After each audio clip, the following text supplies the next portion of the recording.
Assalamualaikum warahmatullahi wabarakatuh. Waalaikumsalam warahmatullahi wabarakatuh. Bismillah, alhamdulillah, salatu wassalamu ala rasulillah, miftahi babi rahmatillah, adada ma fil milah, salatan wa salaman daimaini bidamulkillah, wa ala alihi wa sahbihi wa man tabi'ahuda wa walah, amma ba'd.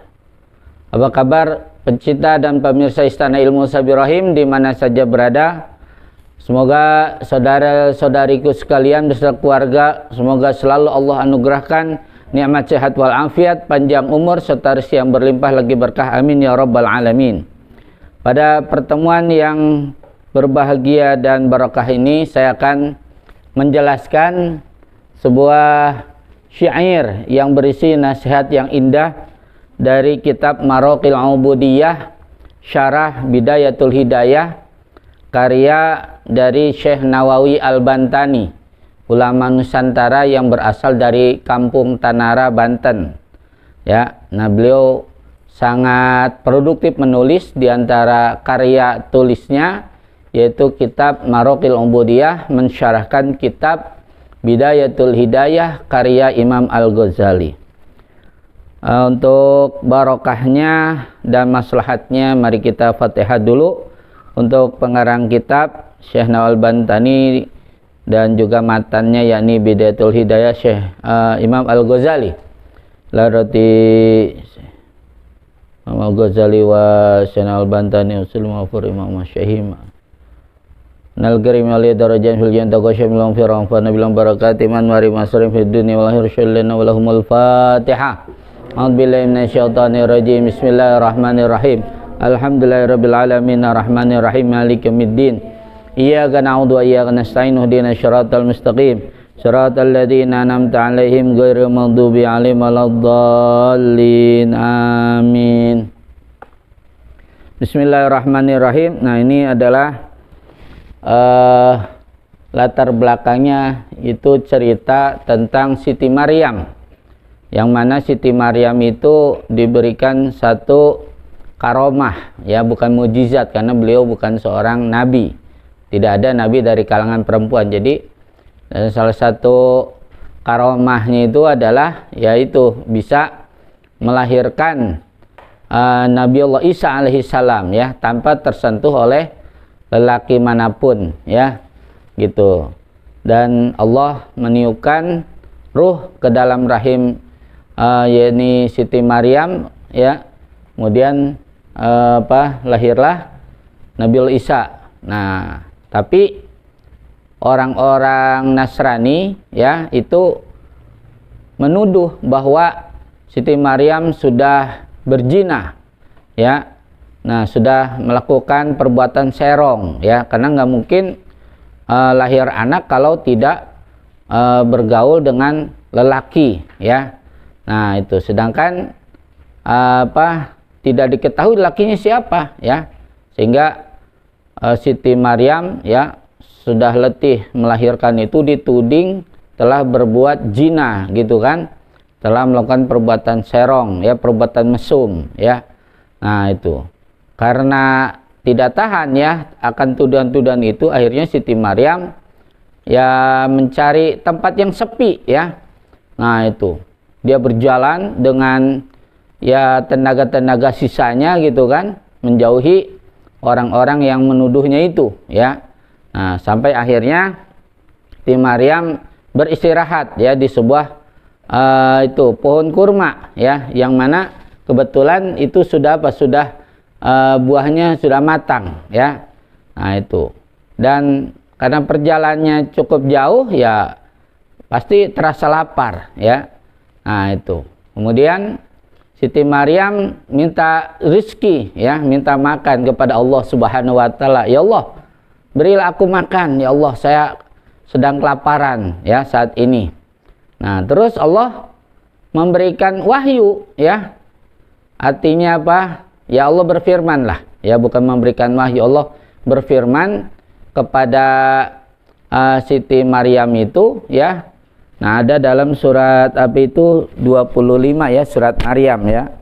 Allah Ta'ala berfirman begini, wahuzi ilaiki bijid'in nakhlah tusakit alaiki rutoban janiya. ya.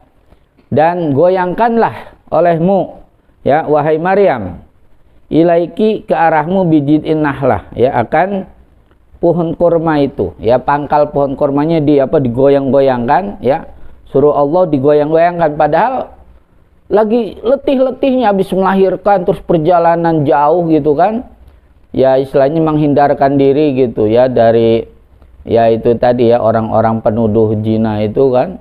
Nah itu letih dan lelah gitu kan, penat, tapi apa, ketika minta makan pun ya itu Allah memerintahkan Siti Maryam itu untuk melakukan usaha keras gitu loh, ya goyangkan ya pangkal pohon kurma itu, goyangkan gitu, nanti apa tuh sakit alaiki rotoban jania, akan berjatuhanlah ya ke arahmu rotoban, yaitu apa, yaitu buah-buah kurma jania yang sudah ranum, yang sudah masak itu ya, yang udah matang. Nah itu barulah ini apa, berjatuhan ya, terus dimakan oleh Siti Maryam. Nah ini apa, di dalam Maraqil Ubudiyah ya dijelaskan ya sebuah syair dan juga syarah daripada syair itu sendiri ya. Syairnya seperti ini ya, dengan nada bahar tawil ya, mungkin seperti ya Rabbi bil Mustafa ya, ya Rabbi bil Mustafa balil maqasidana waghfir lana ma madaya wasi'al karami ya. Alam taro annallaha qala li Maryama wa huzi ilaikil jid ayu saqitir rutabu walau sya'a adnal jid amin ghairi huziha walakina huzal jid ikana huwa sababu ya. Alam taro, tidak, apakah tidak taro kamu melihat, kamu berpikir, anallaha ta'ala, bahwasanya Allah, bermula Allah, nah ini isim anak, qala ya khobar anaknya, telah berfirman siapa Allah ya, fa'il ya. Nah itu fa'ilnya Allah ya, fa'il dari qala ini. Li Maryama, kepada Maryam dulu, kepada berarti maf'ulnya. Li Maryama, kepada Siti Maryam. Wa huzi ilaiki al-jid'a, tuh. Dan goyangkanlah olehmu ilaiki ke arahmu al-jid'a, akan pohon kurma itu, yusakit ar-rutobu ya, akan berjatuhanlah. Apa rutobu ya, ini fa'il dari yusakit itu, yaitu apa, buah kurma yang matang itu ya. Nah itu jadi kurma yang matang ya. Walau sya'a, nah dan jika Allah berkehendak, dia Allah berkehendak ya, jadi fa'ilnya domir huwa kembali ke Allah, ajna ya. Nah maka dia akan menjatuhkan al-jid'a, buah kurma itu ya, pohon kurma maksudnya buah kurma ya. Nah itu min ghairi huziha, tanpa menggoyangkannya, tanpa digoyangkan oleh Siti Maryam.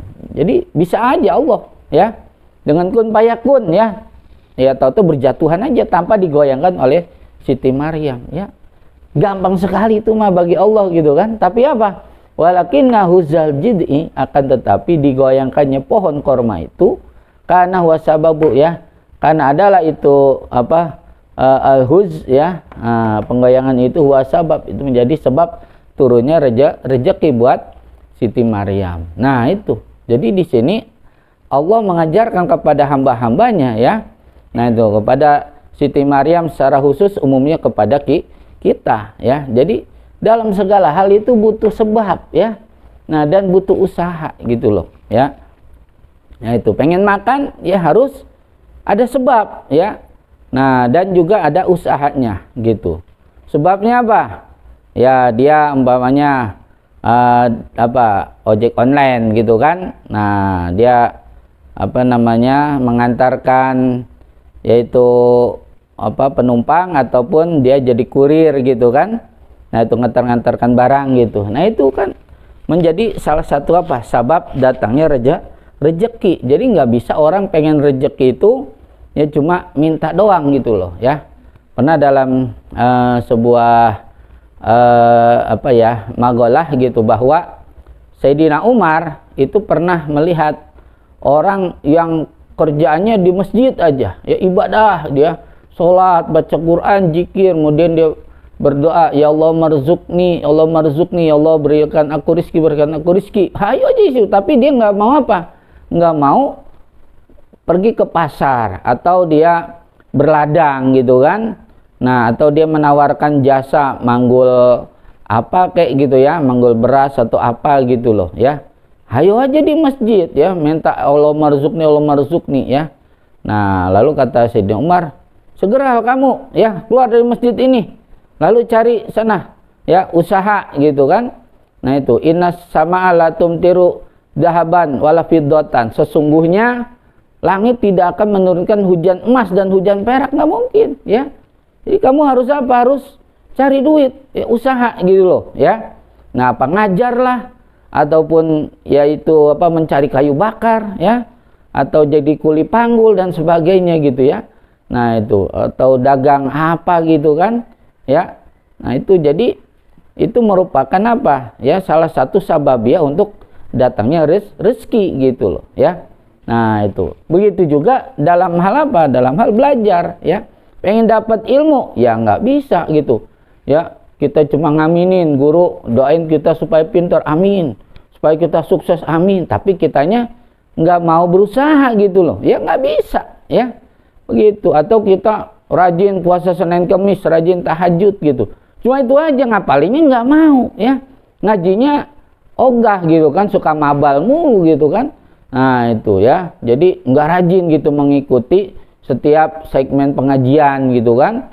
Nah itu, jadi ini bagaimana orang kagak ada keseriusan, kagak ada kesungguhan dalam belajar, pengennya sukses dalam menuntut ilmu gitu kan, yang nggak akan bisa ya. Jadi harus ada sebabnya juga ya, harus ada usahanya gitu ya.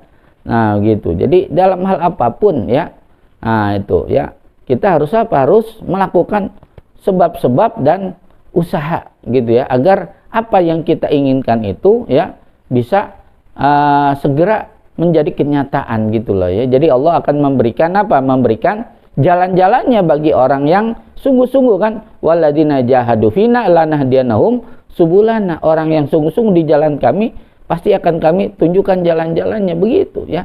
Pengen bahagia di dunia ya harus dengan ilmu ya. Man aroda dunya falehi bil ilmi, wa man arodal akhirah falehi bil ilmi. Yang pengen bahagia akhirat juga dengan ilmu. Wa man aradahuma falehi bil ilmi. Yang ingin bahagia dunia akhirat juga dengan ilmu gitu. Jadi harus ada sebabnya dan harus ada usaha dari kita gitu loh. Sebabnya itu kita belajar dan juga usaha kita untuk apa? Untuk sungguh-sungguh gitu kan. Nah, dalam hal kita mengejar cita-cita umpamanya gitu kan. Nah, ingin jadi presiden umpamanya ya. Nah, itu dia harus ada sebabnya juga. Kita apa? Ya aktif di organisasi gitu kan. Nah, kemudian apa? Ya ada usahanya juga. Wah, kita sekolah nih yang sungguh-sungguh gitu kan. Terus itu dari apa? Ya SD, SMP, SMA ya, terus apa S1, S2, S3 gitu kan. Nah, kalau perlu sampai profesor gitu ya. Terus gitu, dan juga aktif di organisasi gitu kan, di organisasi politik apa gitu kan, terus menunjukkan prestasi, kesungguhan, komitmen, dedikasi gitu kan, pengabdian gitu ya. Nah, ini apa? Ya apa namanya, Allah nanti akan mewujudkan jalan-jalannya buat kita agar kita bisa meraih apa yang kita impikan itu, yakni menjadi presiden gitu ya.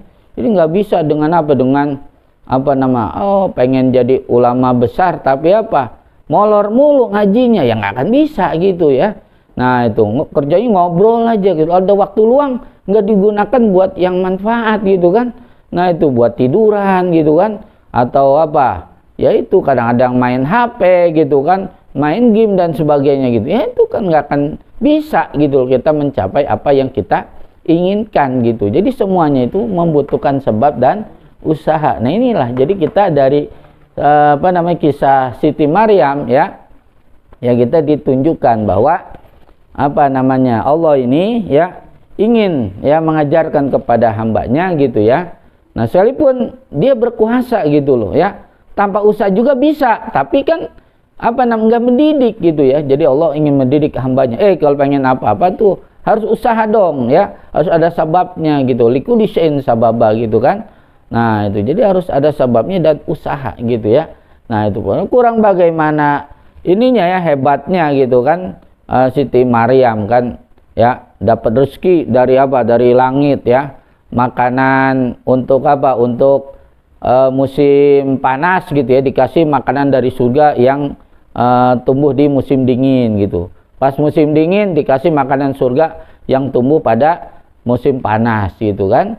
Nah itu langsung dari apa, dari langit, dari surga ya, luar biasa gitu. Tapi kenapa pas giliran apa ya, sudah melahirkan terus pergi menghindari para penuduh-penuduh zina itu kan, nah capek letih apalagi habis melahirkan gitu kan. Nah kan bisa aja sama Allah gitu kan, apa tuh apa namanya, buah kurma yang udah matang ya, kun payakun, berjatuhanlah kamu ya, jadi makanan buat Siti Maryam tuh. Tapi apa, Allah kagak melakukan hal itu gitu kan. Jadi ngasih apa, ngasih satu ilmu ya kepada Siti Maryam dan juga umum pada kita. Jadi kalau pengen rezeki itu ya harus dengan usaha gitu loh ya. Nah itu jadi makanya kita di sini apa ya, harus belajar gitu ya, bagaimana mewujudkan satu harapan, satu cita-cita itu ya, tidak hanya dengan berdoa saja gitu ya. Jadi harus lahir dan batin, batinnya berdoa, kita puasa, kita juga sholat ya, zikir apa, sholawatan dan sebagainya gitu kan. Nah dan lahiriahnya juga harus apa, harus ya kita belajar yang sungguh-sungguh gitu kan. Nah itu yang tekun dan juga tidak pernah bosan, selalu antusias, selalu semangat gitu kan. Nah itu manfaatkan waktu dengan sebaik-baiknya. Begitu juga mau sukses gitu kan, sukses dalam bisnis, sukses dalam politik ya, sukses dalam hal apapun ya, peternakan, pertanian dan sebagainya. Jadi harus ada kesungguhan itu. Jadi butuh sebab dan usaha ya. Nah itu jadi di sini mudah-mudahan apa ya, menjadi satu inspirasi buat kita semua, sehingga kita yaitu dari sekarang ya, jadi lebih semangat lagi, lebih antusias lagi di dalam meraih rahmat dari Allah Subhanahu wa taala ya. Jadi jangan cuma berharap dan berharap tapi tidak ada usaha yang keras ya. Jadi harus semangat ya mengejar apa yang kita cita-citakan ya. Insyaallah pasti lanah dianahum subulana. Kami akan berikan jalan-jalannya ya. Ya, where there is a will, there is a way kan. Siapa ada kemauan pasti ada jalan gitu kan. Itu jadi harus sungguh-sungguh ya. Nah, insyaallah ya Allah akan memberikan kemudahan kepada kita sekalian. Amin ya rabbal alamin. Mudah-mudahan ada manfaatnya. Hadanallahu wa iyyakum ajmain wallahu muwaffiq ila aqwamit thoriq. Wassalamualaikum warahmatullahi wabarakatuh.